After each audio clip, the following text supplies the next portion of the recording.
The latest developments, including the gunfights that we saw this weekend and the grenades thrown here in Bangkok, do up the ante because the longer the situation drags on, the more desperate both sides become.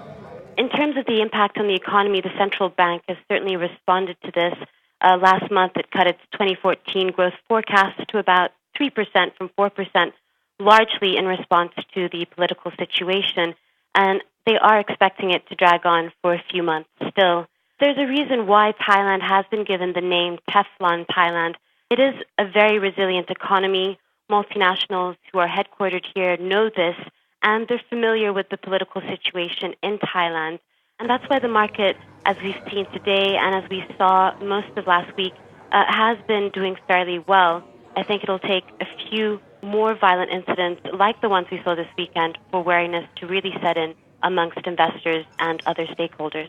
The leader of the anti-government protesters started really targeting companies specifically owned by Prime Minister Yingluck Shinawatra and her family last week. Last week we saw protesters were almost under orders to demonstrate outside office buildings and a hotel owned by the Prime Minister's family.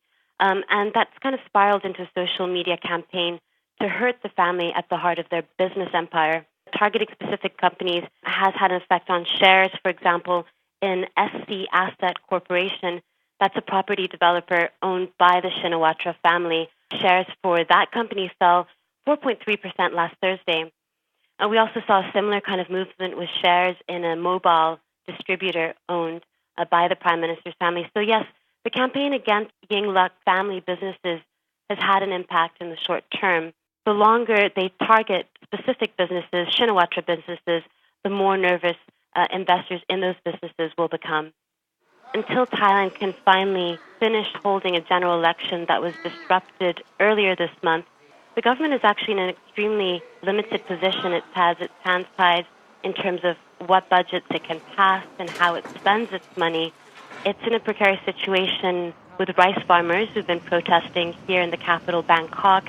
Hundreds and thousands of them haven't been paid, and the government is really struggling to approve a budget to pay these farmers who, some of them haven't been paid for 5 months or even half a year. Prime Minister Yingluck has tried. She tried last week to get approval for funds from the central budget to pay the farmers, but so far that hasn't gone through. So what we're really looking out for this week is whether she can come up with the money and whether the deadline that farmers have given to see their payment actually happens. If it doesn't, she's in big trouble. The pro-government forces groups loyal to Prime Minister Yingluck and her brother Thaksin did meet yesterday. There were fighting words from them, from many of their leaders.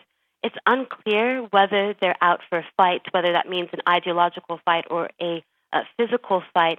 But this does raise the chance of some sort of confrontation here in Bangkok, which is a frightening prospect, not least for investors who are carefully watching the situation.